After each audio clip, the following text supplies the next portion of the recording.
अस्सलाम वालेकुम दोस्तों, मैं हूं मोहम्मद आज़म एडवोकेट और आप देख रहे हैं लीगल इन्फॉर्मेशन। दोस्तों, आज हम डिस्कस करेंगे कि वो कौन से लोग हैं कि जिनके हक़ में तामील मुख्तस का दावा डिग्री नहीं होगा, या वो कौन से लोग हैं जिनको अदालत तामील मुख्तस की डिग्री नहीं देगी। तो इसके लिए आज हम पढ़ेंगे section 24 of specific relief act. तो आइए दोस्तों देखते हैं कि सेक्शन 24 हमें क्या बताता है।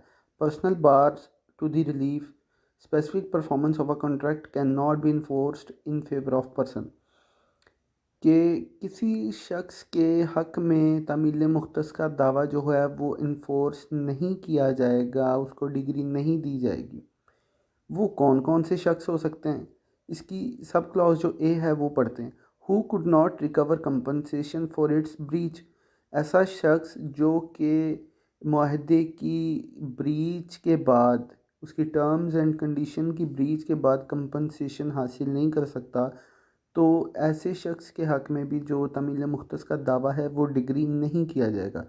अब मिसाल के तौर पे ए जो है वो अपने आप को बी का एजेंट बताता है, लेकिन वो बी का एजेंट है नहीं, और ख़ुद को बी का एजेंट बताने के बाद वो सी के साथ किसी घर की बाबत मुआहदा कर लेता है।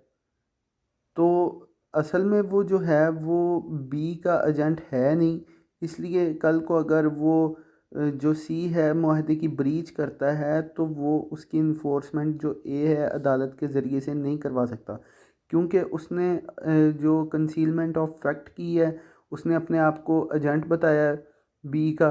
असल में वो एजेंट है नहीं, इसलिए कल को वो इसकी जो डैमेजेस हैं, इसकी कंपनसेशन है या इसकी इन्फोर्समेंट इस मुआहदे की नहीं करवा सकता। अब इसकी सब क्लॉज बी है, who has become incapable of performing or violates any essential term of the contract that on his part remains to be performed.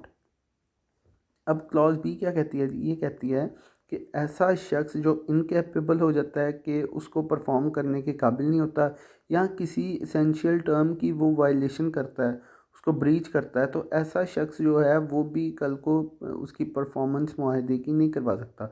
मिसाल के तौर पे ए जो है वो बी के साथ अपने घर का सौदा कर लेता है, वो बी को अपना घर सेल कर देता है, लेकिन जब वो मुआहदा तहरीर कर रहे होते हैं तो वो ए जो है वो उस मुआहदे में लिखवा देता है, तहरीर करवा देता है, टर्म लिखवा देता है कि जी मैं 10 साल तक इस घर में एज ए किराएदार रहूँगा। तो वो मुआहदा तहरीर होने के बाद जब ए जो है वो उस घर में बतौर किराएदार रहना शुरू कर देता है, तो 1 साल 2 साल के बाद अगर वो उस घर का किराया पे नहीं करता, वो दिवालिया हो जाता है, वो अब कैपेबल ही नहीं है परफॉर्म करने के लिए, कि जब वो दिवालिया हो गया, उसके पास पैसे ही नहीं है, तो वो पेमेंट कैसे करेगा रेंट की। तो फिर जो है जब वो इनकेपेबल हो गया है और उसने वायलेट कर दिया है टर्म एंड कंडीशंस का, तो फिर उसके हक़ में भी अब तामील मुख्तस का दावा जो है वो डिग्री नहीं होगा। वो ये नहीं कहेगा अदालत को जाके जी ये मुझे इसकी डिग्री दें तामील मुख्तस की, तो इसको इन्फोर्स करवाएं क्योंकि मैंने टर्म लिखवाई हुई है। जब वो अपने पार्ट की परफॉर्म नहीं करेगा, उसको किराया नहीं देगा, तो फिर वो इसकी परफॉर्मेंस नहीं करवा सकता। अब क्लॉज सी क्या कहती है? Who has already chosen his remedy and obtain satisfaction for the एलिज्ड breach of the contract, कि ऐसा बंदा जो कोई रिलीफ ऑलरेडी ले चुका है अदालत से। फिर वो अब मिसाल के तौर पे कि अगर कोई बंदा किसी मुआहदे की ब्रीच पे उसके डैमेजेस क्लेम कर चुका है या कंपनसेशन ले चुका है, तो उसके बाद फिर वो उसकी इन्फोर्समेंट नहीं करवा सकता।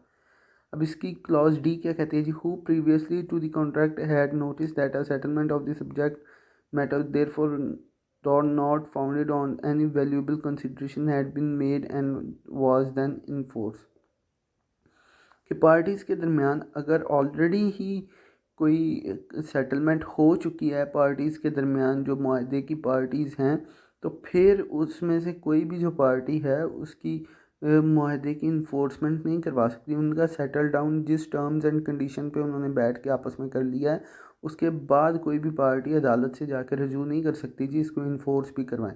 तो ये दोस्तों एक छोटा सा सेक्शन था। उम्मीद करता हूँ मैंने आपको कुछ समझा दिया होगा, आपको समझ आ गई होगी। तो काइंडली अगर आपको मेरी वीडियोज़ अच्छी लग रही हैं तो मेरे चैनल को लाइक करें, शेयर करें, कमेंट करें और सब्सक्राइब करें। इससे मेरी हौसला अफजाई होती है।